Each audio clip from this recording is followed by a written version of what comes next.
Donnie Gladfelter, your AU virtual host, coming to you outside of the Manufacturing Keynote, which just let out moments ago. I'm joined now by Chip Gamble, who was just in the keynote himself.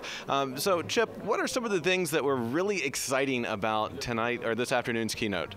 It's a lot of the stuff that I really liked was some of the new stuff that's coming out, more of the adding a creative design to things instead of just the normal lines and stuff in your drawings. So it seemed like a big reoccurring theme is that, obviously Inventor, the main product here in the manufacturing space, it's more than 3D now, is that right? Yes, it's going to more of the 4D with the animations and so forth.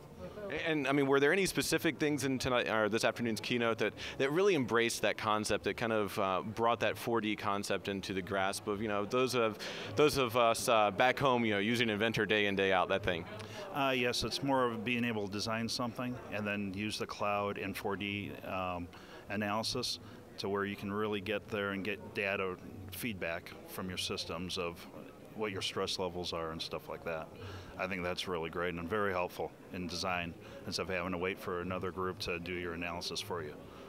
Certainly, it sounds like lots of very, very exciting things. Chip, thank you so much for joining me here for AU Virtual, and once again, coming to you live from the Manufacturing Keynote here at Autodesk University.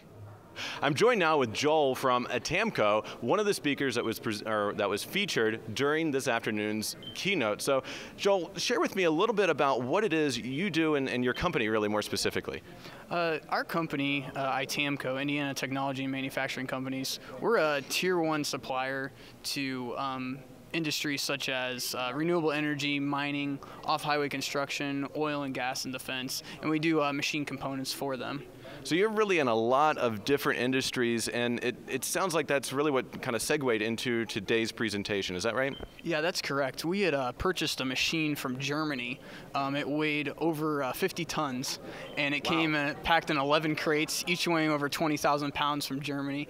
And we had 18 months to prepare a foundation, install a 40-ton crane, and also wire in the higher electrical voltage to get the machine up and running. And so once the machine is installed, we were able to produce a gear that weighs over 80,000 pounds. Wow, that's quite heavy. Now, again, I'm not overly familiar with the manufacturing world. My background is more on the civil side, but I would imagine that not just one product in that product suite was able to really accomplish everything. You really had to probably use a collection of different products to really employ some pretty forward-thinking design concepts. Is that so? Oh yeah, exactly. It was Autodesk Factory Suite that really hit it home for us. We used Navisworks, Inventor, a couple other products, and we were able to basically do collision analysis and do simulation of all the components and constraints that were involved in the machine. So right, I did see a quick little animation there, which I thought was phenomenal. Really kind of experiencing it before it was real, and I guess you guys probably used that not just for kind of the ooh-ah for the client, but there was probably some design value to that as well, wasn't there? Oh yeah, it was a huge cost savings, and before we ever broke ground, we were able to know everything about the machine and everything that was going to be a component as part of the machine. So it was really awesome. Certainly. So lots of very exciting things. Awesome presentation, by the way. And thank you so much for joining me this afternoon here on Autodesk University Virtual. All right, thank you. Thanks again, guys, and I will see you guys soon on AU Virtual.